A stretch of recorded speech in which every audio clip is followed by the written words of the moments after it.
For business and personal promotions, please contact 9686376663. Sir about DH Eduvers 16th edition ನಡೀತಿದೆ. ಇದ್ರ ಬಗ್ಗೆ ನಿಮ್ಮ ಅಭಿಪ್ರಾಯ? ಇಲ್ಲ, ಭಾಳ ಸಂತೋಷ. ನೋಡಿ, ಮುಂಚೆ ಎಲ್ಲ ಭಾಳ ಕಮ್ಮಿ ಅವಕಾಶಗಳಿತ್ತು ಅವ್ರ ಫ್ಯೂಚರ್ನ ರೂಪಿಸೋದಕ್ಕೆ. ಇವತ್ತು that it self has become very competitive. ಮಕ್ಕಳಿಗೆ ಏನು ಚೂಸ್ ಮಾಡಬೇಕು, ಯಾವ ದಿಕ್ಕಿಗೆ ಹೋಗಬೇಕು, ಬರೀ ಒಂದು ದಿಕ್ಕು ಹೋದರೆ ಅದರಲ್ಲಿ ಮತ್ತೆ ಬ್ರಾಂಚಸ್ ತುಂಬ ಇದೆ. ಬಟ್ ಭವಿಷ್ಯನೂ ಇದೆ. ಆ ಭವಿಷ್ಯದಲ್ಲಿ ಚೂಸ್ ಮಾಡ್ತಕ್ಕಂಥ ಸಂದರ್ಭದಲ್ಲಿ ಅವರು ಒಂದು ಎಡುಬಿಟ್ರೆ ಅವ್ರ ಲೈಫ್ ಲಾಂಗ್ ರಿಗ್ರೆಟ್ ಆಗಬಾರ್ದು. ಆ ರಿಗ್ರೆಟ್ ಆಗದೇ ಇರತಕ್ಕಂಥ ರೀತಿಯಲ್ಲಿ ಒಂದೇ ಪ್ಲ್ಯಾಟ್ಫಾರ್ಮಲ್ಲಿ ನೀವೆಲ್ಲರನ್ನೂ ಕೂಡಿಸಿ, ಅಂದರೆ ಎಲ್ಲ ಎಜುಕೇಷನಲಿಸ್ಟ್ ಇರ್ಬೋದು, ಪ್ರೊಫೆಷ್ನಲ್ ಟಾಕರ್ಸ್ ಇರ್ಬೋದು, ಇನ್ಸ್ಟಿಟ್ಯೂಷನ್ಸ್ ಇರ್ಬೋದು, ಭವಿಷ್ಯದಲ್ಲಿ ರೂಪಿಸ್ತಕ್ಕಂಥ ಸೋ ಮೆನಿ ಕಂಪ್ನೀಸ್ ಇರ್ಬೋದು, ಅವ್ರನ್ನೆಲ್ಲರನ್ನೂ ಕೂಡ ಒಂದು ವೇದಿಕೆಗೆ ತಂದು ನಿನ್ನ ದಿಕ್ಕು ಈ ಕಡೆ ಹೋದರೆ ಈ ಥರ ಇರ್ಬೋದು ಅನ್ನೋದು ಒಂದು ವಿಶ್ವಾಸ ಏನು ಕೊಡ್ತಾ ಇದ್ದಾರಲ್ಲ, ಅದು ಭಾಳ ಮುಖ್ಯ. ಅದರಲ್ಲೂ ಭಾಳ ಸಂತೋಷ ಏನು ಅಂತ ಹೇಳಿದರೆ, ಡೆಕ್ಕನ್ ಹೆರಾಲ್ಡ್ ಪ್ರಜಾವಾಣಿ ಅಂತ ಹೇಳಿದಾಗ ಕರ್ನಾಟಕದಲ್ಲಿ ಮತ್ತು 78 ವರ್ಷದಿಂದ ಅವರ ಸಾಮಾಜಿಕ ಕಳಕಳಿ.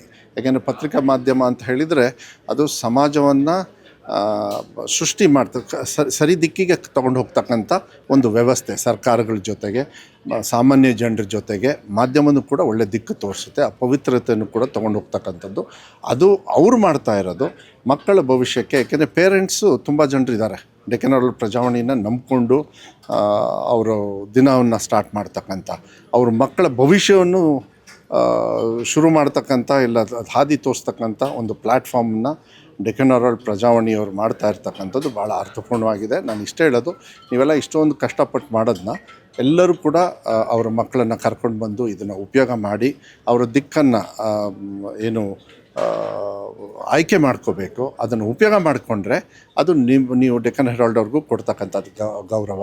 ಯಾರು ಇದಕ್ಕೆ ಪಾರ್ಟ್ನರ್ಸ್ ಇದ್ದಾರೆ ಈ ಕಾರ್ಯಕ್ರಮವನ್ನು ಮಾಡೋದಕ್ಕೆ, ಅವ್ರಿಗೂ ಕೂಡ AD6 ಅವರು ಕೂಡ ಏನು ಇವತ್ತು ಮುಂಚೂಣಿಯಲ್ಲಿ ಇದನ್ನು ತೊಗೊಂಡಿದ್ದಾರೆ, ಅದು ಭಾಳ ಮುಖ್ಯ ಆಗುತ್ತೆ. It is A social responsibility. ಅದನ್ನು ಮಾಡಿರ್ತಕ್ಕಂಥದ್ದು ಭಾಳ ಒಳ್ಳೆಯದು.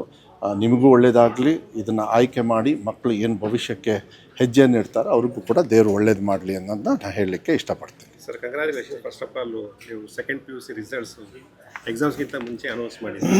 ಇಲ್ಲ ಮುಂಚೆ ಬಂದ್ಬಿಟ್ಟು ಈಗ ಅದೇ ಥರನೇ ಈ ಕಾಂಪಿಟೇಟಿವ್ ಎಕ್ಸಾಮ್ಸ್ CET ಇದಕ್ಕೆಲ್ಲ ಒಂದು ರಿಸಲ್ಟ್ಸ್ ಡೇಟ್ ಎಕ್ಸ್ಪೆಕ್ಟೆಡ್ ಅಂತ ಮಾಡಿದಾಗ ಮಕ್ಕಳಿಗಾಗಲಿ ಪೇರೆಂಟ್ಸ್ ಆಗಲಿ ಒಂಥರ ರಿಲ್ಯಾಕ್ಸ್ ಮೂಡಲ್ಲಿ ಇರ್ತದೆ. ಯಾಕಂದರೆ ಈಗ ಬರುತ್ತೋ ಒಂದು ಫೇಕ್ ನ್ಯೂಸು, ಇಂಟೆನ್ಷನ್ಸ್, ಇವತ್ತು ರಿಸಲ್ಟ್ ನಾಳೆ ರಿಸಲ್ಟ್ಸ್. ಒನ್ ಥಿಂಗ್ ಈಸ್, ಅದು ನನ್ನ ಇಲಾಖೆಗೆ ಬರೋದಿಲ್ಲ. ಆದರೆ ನಾನು ಅವರು ಸಚಿವರಿಗೂ ಕೂಡ ನಾನು ಮಾತಾಡ್ತೀನಿ, ಡೇಟ್ ಕೊಡಬೇಕು. ನಾನು ಯಾಕೆ ಕಂಪಲ್ಸರಿ ಡೇಟ್ ಕೊಡೋಕ್ಕೆ ನಾನು ಇಲಾಖೆಯಲ್ಲಿ ಯಾಕೆ ಹೇಳಿದೆ ಅಂದರೆ, ಸೆಕೆಂಡ್ ಎಕ್ಸಾಮ್ ಇದೆ, ನಂದು ಥರ್ಡ್ ಎಕ್ಸಾಮ್ ಇದೆ. ಸೆಕೆಂಡ್ ಎಕ್ಸಾಮ್ ಆದಮೇಲೂ ಕೂಡ CETಗೆ ಹೋಗ್ಬೇಕು ಅವರು. ಆ ಥರ ಆಪ್ಷನ್ಸು ಕೂಡ ಕೊಡ್ತಾ ಇದ್ದೀನಿ ನಾನು.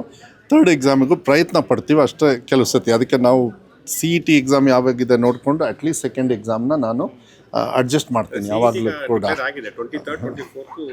ಹಾಂ, CET ಎಕ್ಸಾಮ್ಸ್ ಅಂತ ಅಲ್ಲ, ರಿಸಲ್ಟು ನಿಮಗೆ ಬೇಕು ಅಂತ ನೀವು ಹೇಳೋದು.